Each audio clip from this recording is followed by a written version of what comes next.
Cahn Solo podcast introduction. Sam, Stu, all done. That was the introduction. Let's get started, shall we? We're going to do something different this week. I'm not going to edit. We're going to start a timer. 10 minutes. We're going to do, I think we'll do 3 10-minute chunks. And this is going to help keep me focused and structured. Because the last episode was almost an hour. And that was much, much too long. I think that being by yourself, if you have a podcast by yourself, and unless you're like just really, if you're riveting and you're doing whatever we talked about last time, true crime or paranormal stuff, and you can stretch that out to an hour, way to go. Good. Probably needs to be an hour. But for what we do, I feel like a half hour that's fine. And going back to the editing, this is what we're working with here. We have a green screen. There's not a lot of visuals going on, if any. I don't know what I'm going to put for the background. It's going to be a silly little background. Whatever this is. And if you're listening to this in your car or wherever, if you're listening, you're not watching, you're going to get pretty much the same experience as someone watching. If you are watching, thank you very much for watching. I appreciate it. But realistically, I don't want this to be where you feel like you need to watch it. So we're going to do the timer. I'm going to try not to edit this week. And the reason why is when I edit, it takes out the flow of, I want this podcast to feel like I'm your buddy. I am your buddy. I want it to feel like a conversation. And when I edit, when I'm recording, if I'm recording and I don't like a sentence, I'll start over. And sometimes I'll start over so many times that I forget like my inflection or what I was even saying. And I can't rewind. So when I edit, I have to hope like, oh shit, did I finish that sentence?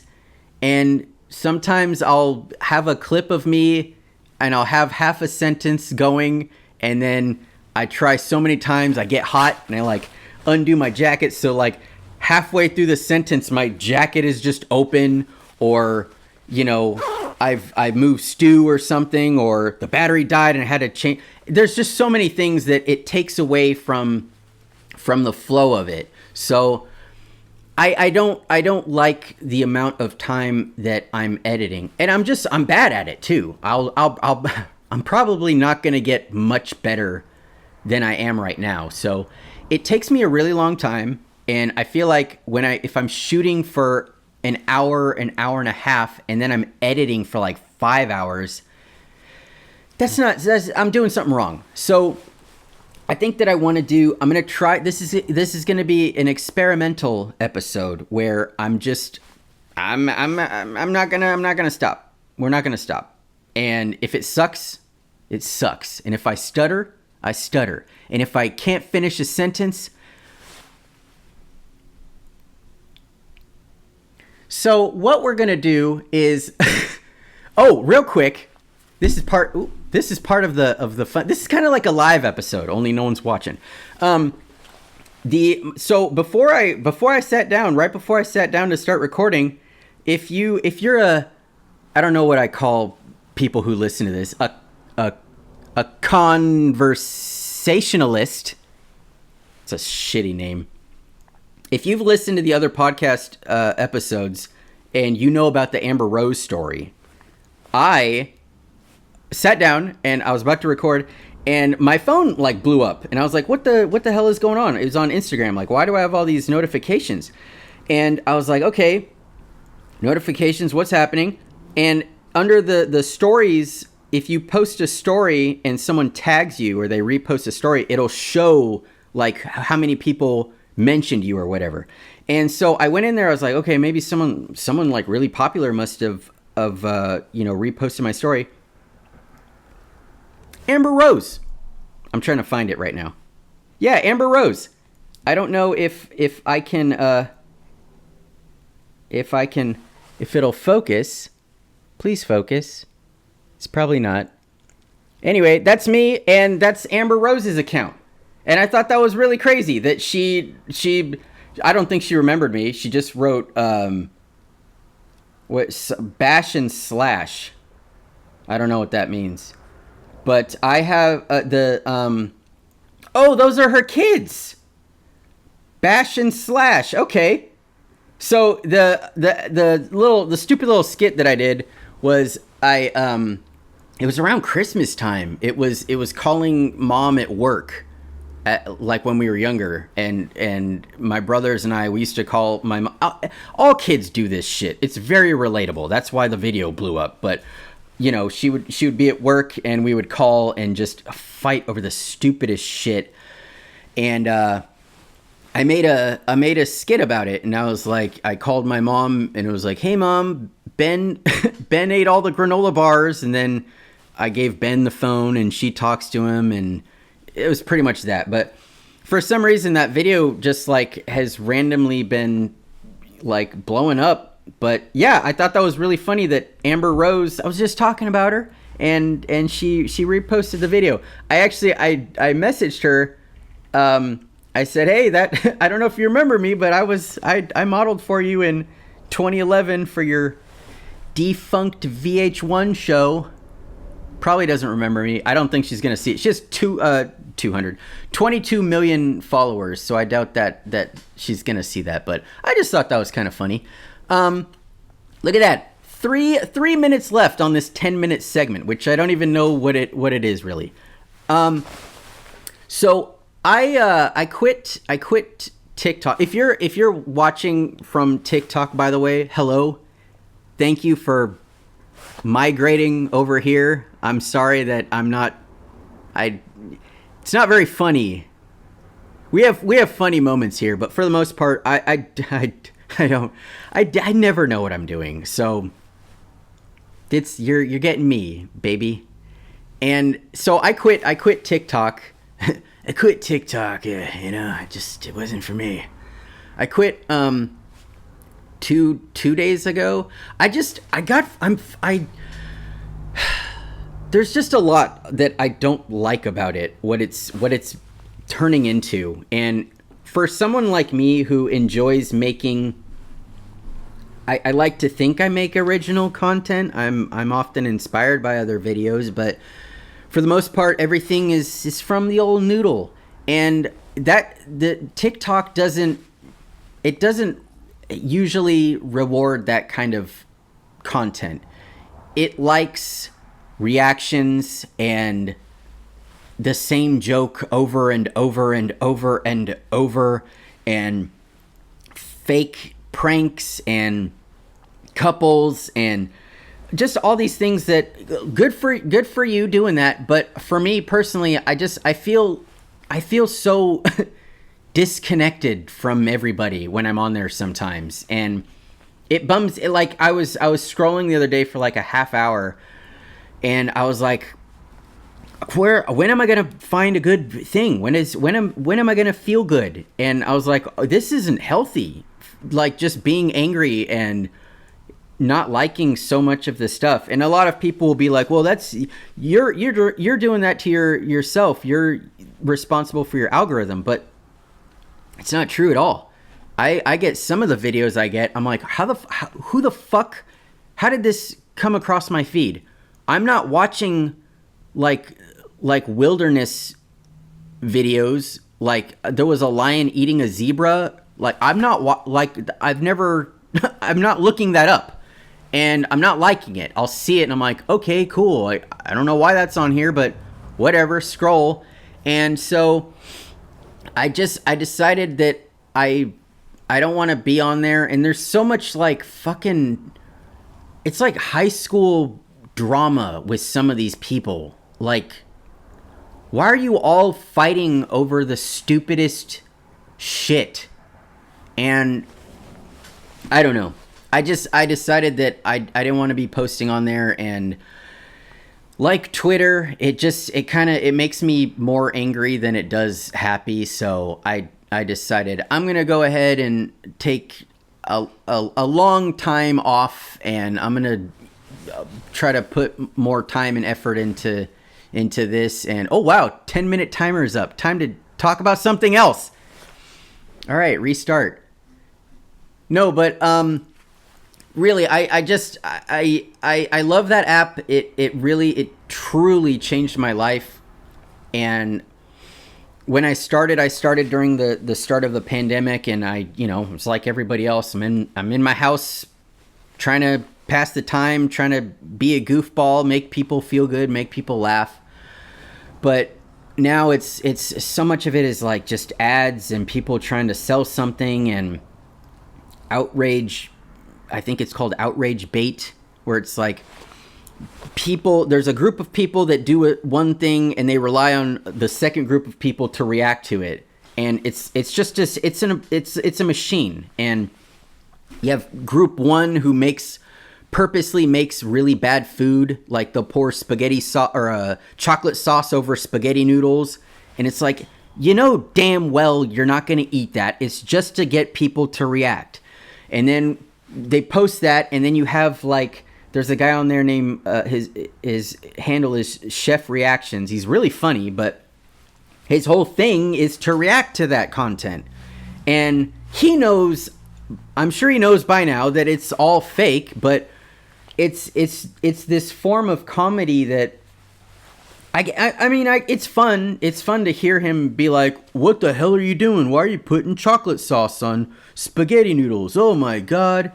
But when I watch that, it's like people see that video is successful, and then they try to emulate that. And then it's like a whole bunch of other accounts are doing that same bit. And then a whole bunch of other accounts are taking the food bit, and they're like, "Oh, what would upset people? I'm gonna fill a Twinkie with mayonnaise." And it's like, of course people are gonna watch and be like, "What the heck are you doing? Filling a Twinkie with mayonnaise? Oh my God." And I don't know. I feel like I needed a break. So that's where I'm not gonna be for a while. All right, we're gonna now timer two. So all right, I wanted to do I didn't know. So on my main YouTube channel, I never know what to do for the main YouTube channel and what to do for the podcast, because I feel like there's certain ones that would be really good for a podcast, for a story, and there'd be really good ones for my YouTube channel, where I can have more visual things and like, put in little clips of jokes and what have you. But ooh, okay. See, I'll never burp into the mic. I think that's fucking disgusting. And I don't understand why people do that. So what I wanted to talk about, this phobia that I have. I don't know if I would just, it's technically a phobia. It's more of a fascination where I'm so terrified of it, I have to like watch it and just be terrified and not like it. It's called Submechanophobia. And if you don't know what that is, it is the fear of partially or fully submerged man-made objects. And this apparently, I'm on the Reddit right now, and this is apparently, it's 533,000 members. It's a thing. And I am so grateful that I found my people, because okay, let me go back. We're going to go back to when I was like a kid, 8 or 9 years old. I had a neighbor. His name was Andy. And Andy would come over to our house and during the summer, and we would, with Ben, Nate, and myself, my two brothers, and then Andy, 4 people, 4 Ninja Turtles. So we would be like the Ninja Turtles, and we would play in our pool, and we would swim at night. because we had a whole bunch of lights that surrounded the pool, and they were really pretty. And then in the pool we had a couple of lights, so it was really fun. And it was during the summer, so it was like warm out and the water felt great. Anyway, Andy would come over and we'd fuck around. And one night Andy threw in a chair into the deep end of our pool, and he wanted me to go down and watch how he could like sit on it. Like he would hold himself on the arms and be, whoa, I'm sitting on a chair underwater. We were like fucking 10 years old, so that was cool. And he did that, and I still remember, like, to this day, I remember going down there and, like, because it was night, it was kind of like, foggy, like the lights in the pool, it kind of like made the water like all foggy and kind of murky looking. And there was something about the way that the lights illuminated the chair that it freaked me out. Like, I don't know how to explain it. It just made me really uneasy. And when I got older, I noticed that feeling would come back when I went to amusement parks, when I went to Disneyland or Jurassic Park at Universal Studios. And around the time that the Jurassic Park ride came out, it was probably like mid-90s, 96, 97. There was a dinosaur that he had like a weird like football-shaped head, and he would come up out of the water, and he was like really long. He would come up out of the water, shoot up out of the water, and I didn't like that. I didn't like that he was under the water, and like the water was like very clear because it's a theme park, and it was really clean, and you could kind of see the dinosaur like slightly underneath. You could tell he was there, and you could see like the like he was a machine, obviously, so you could see like the little robotics on it. It was a real fucking dinosaur, and you could kind of see like the mechanics of it. And when he would pop up, I would be so weirded out by it. I would crane my neck and like watch him go back under, and like the water was kind of sloshing and bubbling, and I would try to wait for him to get to the boat behind us, and I was like, I couldn't look away, and there was just something about it being under the water and visible that it freaks me out. This is a thing that like it freaks me out. And it's the same thing with Jaws, the ride, and I think in the movie. I love Jaws. It's probably my favorite movie, but the reason that I'm like, I don't want to say I'm afraid of the shark. I'm not afraid of that. The fact that in the movie, in the movie world, he's a shark. I'm afraid that he's a mechanical shark. I don't like that. If they like trained a shark, a great white, somehow to do all the Jaws shit, it would be less scary than the big bulky mechanical shark for me. I don't like that his jaws are like, it's like hydraulics, and I don't like that he's in the water. And that's what's scary to me. That's what submechanophobia is.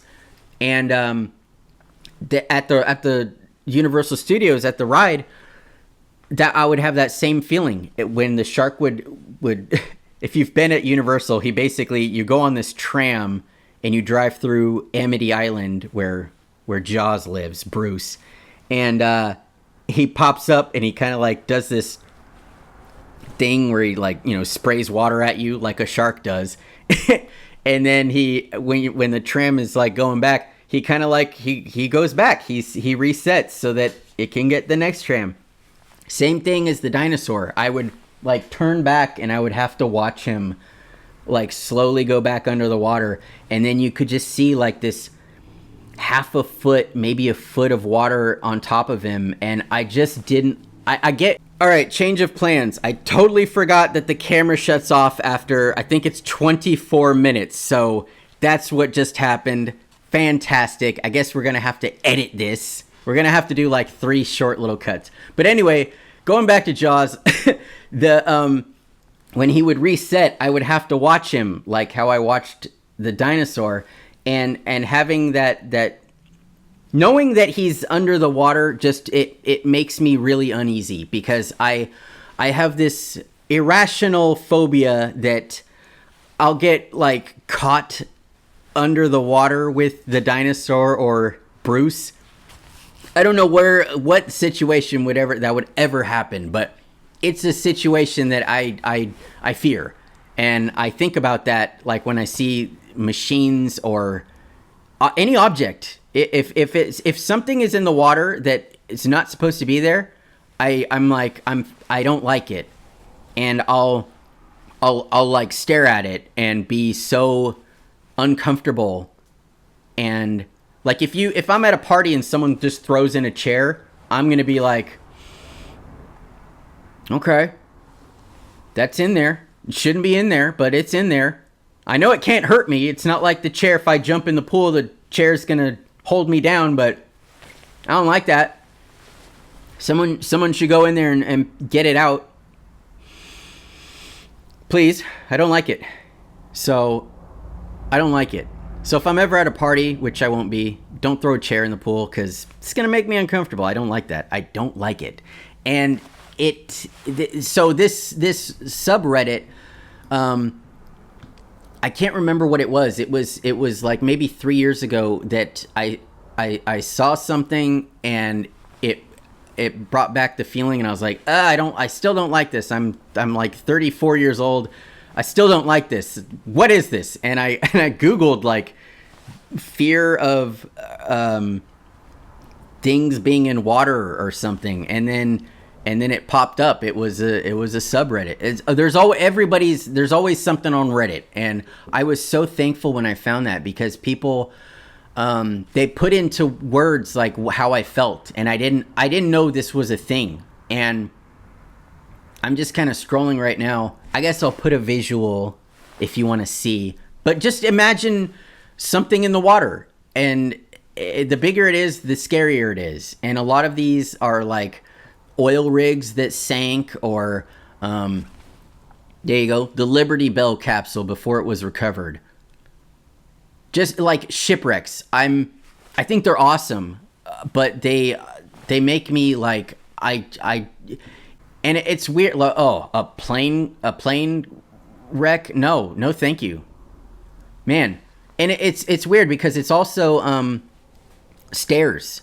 If I see stairs going in to a pool, or like when you go into a pool and they have the little tiny ladder, if I'm underwater and I see the ladder, I don't care for it.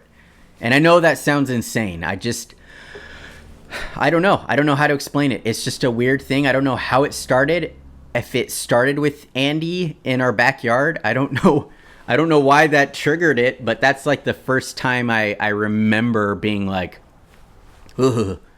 Yeah, propellers. When I see a giant propeller, don't like it. Like the Titanic. Titanic freaks the shit out of me. Knowing that the Titanic is down there in the pitch black with whole bathtubs and items still, and all the rust, and I don't like it. And I'm not ever gonna be down there. There's no reason to be afraid of it, but I can be in bed and freak myself out thinking about the Titanic down there, like it's gonna get me. And I don't know what it is, and it's a problem for me. And I'm really glad that I found my people, because these people are posting like daily, just constant. Look at this plane crash that I found. It's just, there's so much, and a lot of it is like Disneyland creatures, and old theme parks, like little local theme parks that have really awful like dragons and Loch Ness monsters and sharks and pirates and stuff, and they're all rusted and not, you know, very well taken care of. And I hope that if you suffer from this, I see you. I really do. And I don't know what we can do about this, but it's pretty awful, isn't it? All right, that was timer 2. I went over 3 minutes, so we're going to restart. I don't know what, I think for this episode, we're just going to we're going to talk about whatever for the last. I think we might talk about the sub-mechanic thing a little longer. We'll do another 10 minutes. No, but it's in movies too, where I shouldn't be uncomfortable. Like, what was that movie with Haley Joel Osment? AI. When at the end, if you haven't seen the movie, great movie. He goes to like this underwater city, because it's like 1,000 years into the future, thousands of years in the future, and everything's like underwater. And he tries to find his mother, and she is like a statue. And I'm not explaining this very well. I'm going to put up a graphic of what I'm talking about. Hopefully I don't get sued by Universal or whatever if they find that I don't know the rules for posting shit on YouTube, if I'm allowed to post a full clip or whatever. So hopefully this works. Here's the clip. He gets into this little submarine and he goes to find the Blue Fairy. I think she's from a fairy tale, and she's underwater and she's not supposed to be there. And I don't like that. And the reason that I don't like it is because it's pitch black down there, other than the light that he's shining on her from his little submarine. And it shouldn't freak me out, but all the statues and everything under the water, and knowing that this was once a building that's now underwater, whenever I see that scene, I'm like, ugh, don't like it. And there's just so many little like things that just kind of like trigger me. And it can be as something as simple as like, when I go running down at the park, and if I see like trash or like a little what do you call it? Not a full shopping cart, but like a little basket, like a hand basket or something that shouldn't be in there. I don't like that it's kind of submerged, and it's so strange because I'm not afraid of water. I'm not, what was that, hydrophobic? I'm not I don't care for it. Like, I don't care for the beach, but I can go to the beach and walk into the water.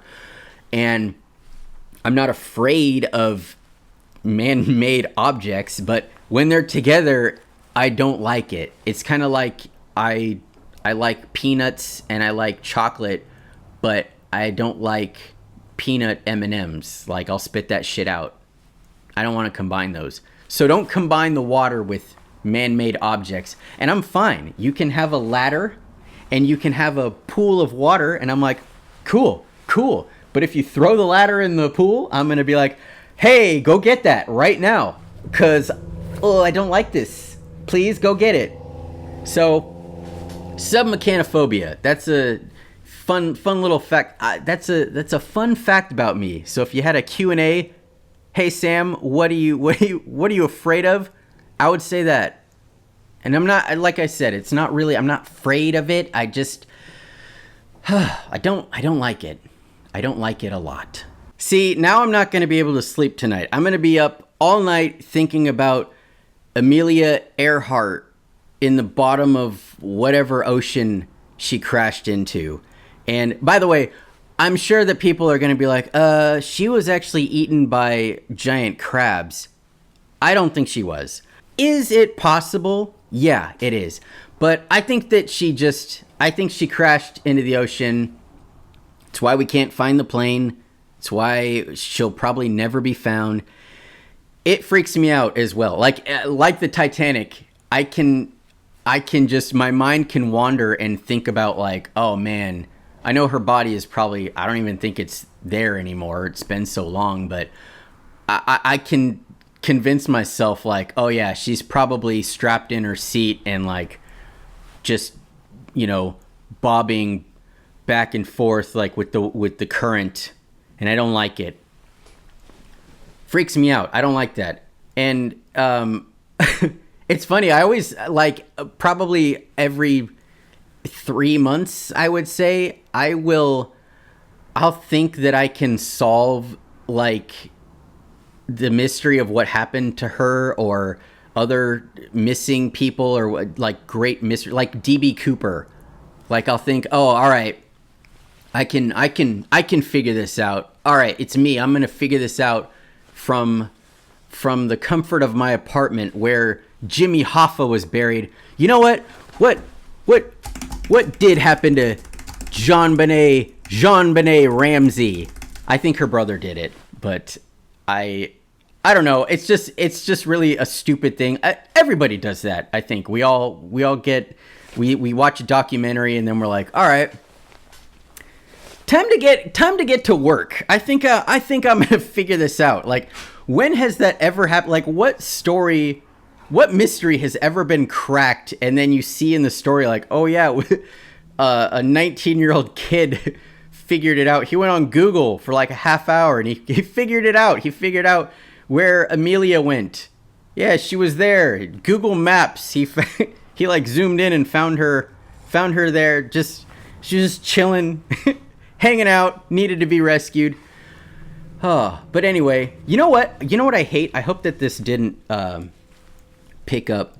I hate in like, I don't know if they do it anymore in commercials, but like anytime people are using a computer, this was especially true in like, I would say like the early 2000s when, you know, the big .com thing was happening. It'd be like, log on to netscape.com, and they would be, and then they'd click like really fucking hard, and I don't think I can like emulate the sound. And they'll be doing this. God, this is probably so annoying. They'll be doing this while they're while they're like playing on their mouse, or vice versa. They'll be like doing on the mouse, you know, like, what are you typing? And why is it so fucking obnoxious? I hate that sound. There's probably a fear for it. Clicking sounds or like typing sounds. I don't know what it is. I'm gonna stop doing that. Anyway, that I think. The timer ran out. Timer ran out. Okay. Oh,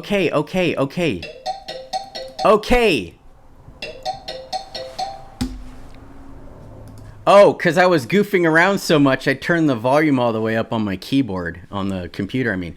All right, well, that was it. That was 30 minutes. We're gonna try this out and see if this works. I don't know.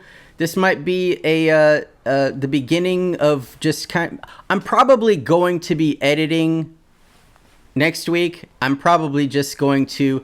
This was kind of like a throw myself in the pool and see if I can swim. I don't think that I swam very well, but this is episode 14, baby. We're gonna struggle. I'm gonna say we're gonna struggle until at least 20. But I think this was a good exercise, if anything, to just sit down and go and not worry about perfecting a sentence. Even though the camera died, I think twice, and yeah, we had to do that, so that wasn't fun. But for the most part, I think I'm going to be able to edit this in two little clips, and then boom, episode 14 is done, baby. That'll do it for us. I think I'm going to go ahead and... We were in the home stretch, and a train went by. I was like, we were done, and a train just went by. So now I have to edit that part. Anyway, that'll do it for us. We'll see you next week, and... Stu, did you have anything that you wanted to add? A sequel to the Titanic? I don't know, man. I don't know how that would work. Anyway, if you see a stranger out in public and you notice something nice about them, they have nice shoes or a nice haircut, say something. Pay them a compliment. They might be having a bad day and they could use that. And if you go to the store, as always, you use a cart, you put it back in the cart return. That's what you're supposed to do. And we'll see you next week.